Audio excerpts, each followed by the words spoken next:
Dear students, welcome to RGN English Academy.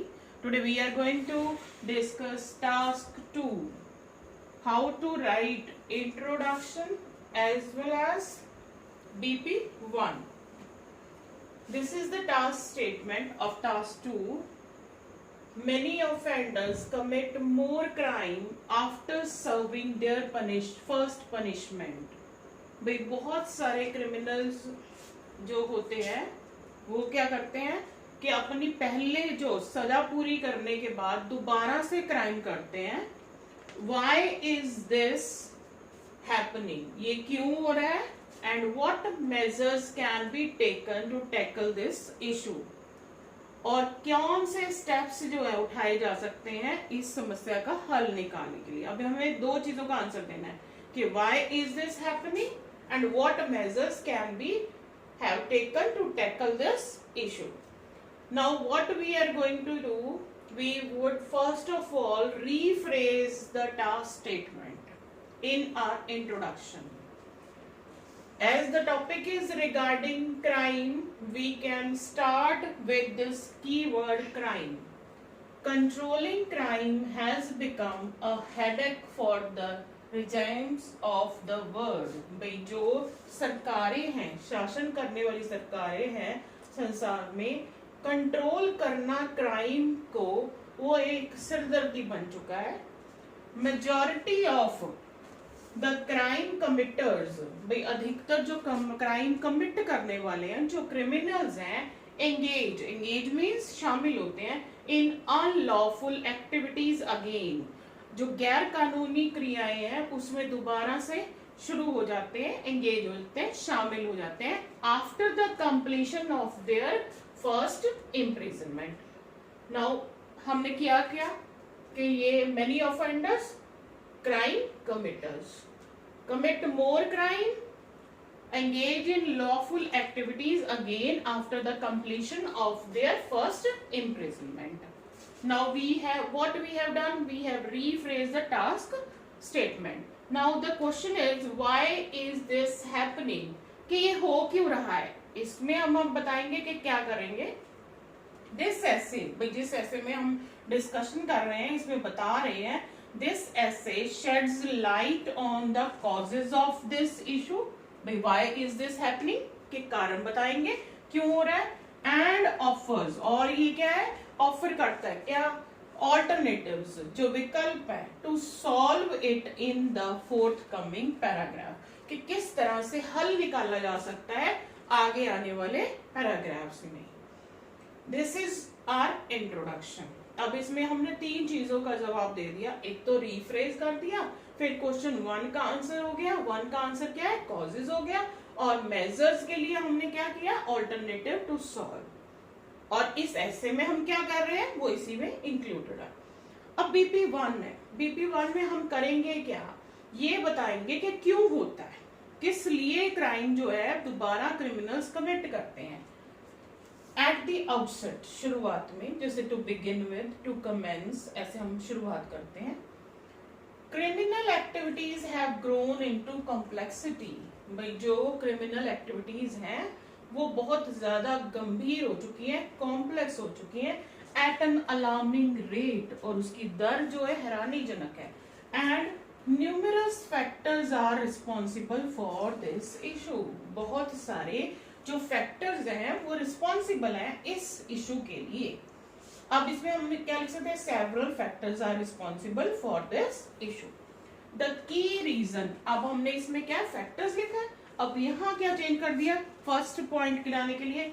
The key reason behind it is lack of rehabilitation during the stay of criminals in jail. के lack of rehabilitation है कि मान लो कोई भी अपराधी jail में गया तो उसे वहां जेल में जाके दोबारा से कैसे बसना है ये नहीं सिखाया जाता. टू इलेबोरेट, इसी पॉइंट को हमने एक्सप्लेन करना है.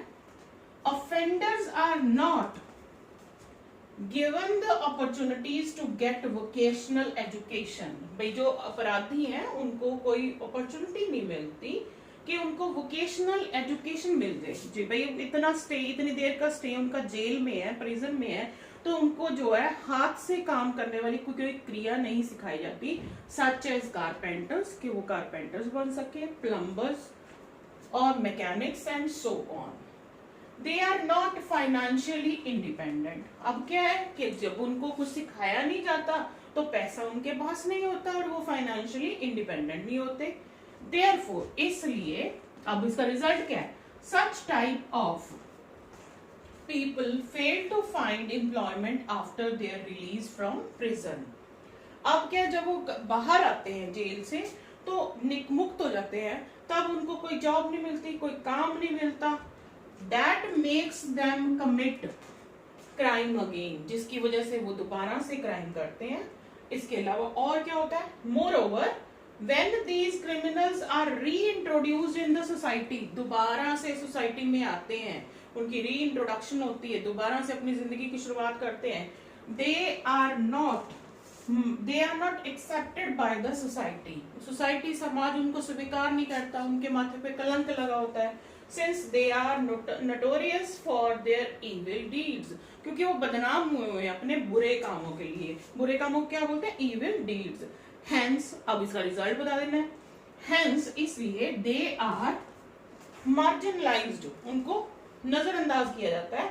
एंड सच सर्कमस्टांसेस, और ऐसे हालात कंपेल देम, मजबूर कर देते हैं उनको, to take recourse to crime again, दोबारा से वो किस पे चले जाते हैं, क्राइम पर। एज दे फील रिजेक्टेड, क्योंकि वो महसूस करते हैं कि उनको समाज रिजेक्ट करता है।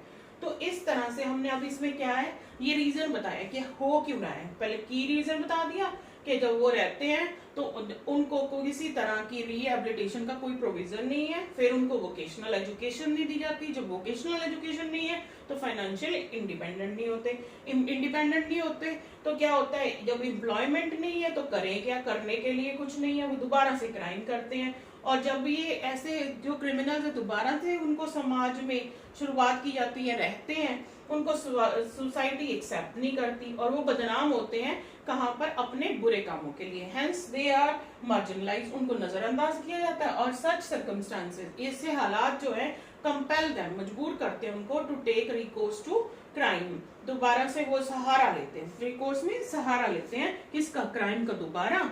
एज दे फील रिजेक्टेड, क्योंकि वो अपने आप को रिजेक्टेड महसूस करते हैं। इन दिस वे हम क्या कर सकते हैं, टास्क 2 जो है, पहले तो एक इसकी इंट्रो लिखनी है, इंट्रो में हमने सिर्फ वही आंसर देना है जो स्टेटमेंट में हमसे पूछा गया है। और उसके बाद एक बीपी बन गया किसका, व्हाई इज दिस हैपनिंग, और दूसरा बीपी किसका बन जाएगा कि कौन से मेजर्स है। सो इस तरह से हम अपना टास्क 2 अटेम्प्ट कर सकते हैं। If you want to score good then you should follow this pattern. भाई जैसे पहले लाइन में हमने बता दिया, ये जो है टॉपिक सेंटेंस लिख दिया, ये वाला, criminal activities have grown into complexity.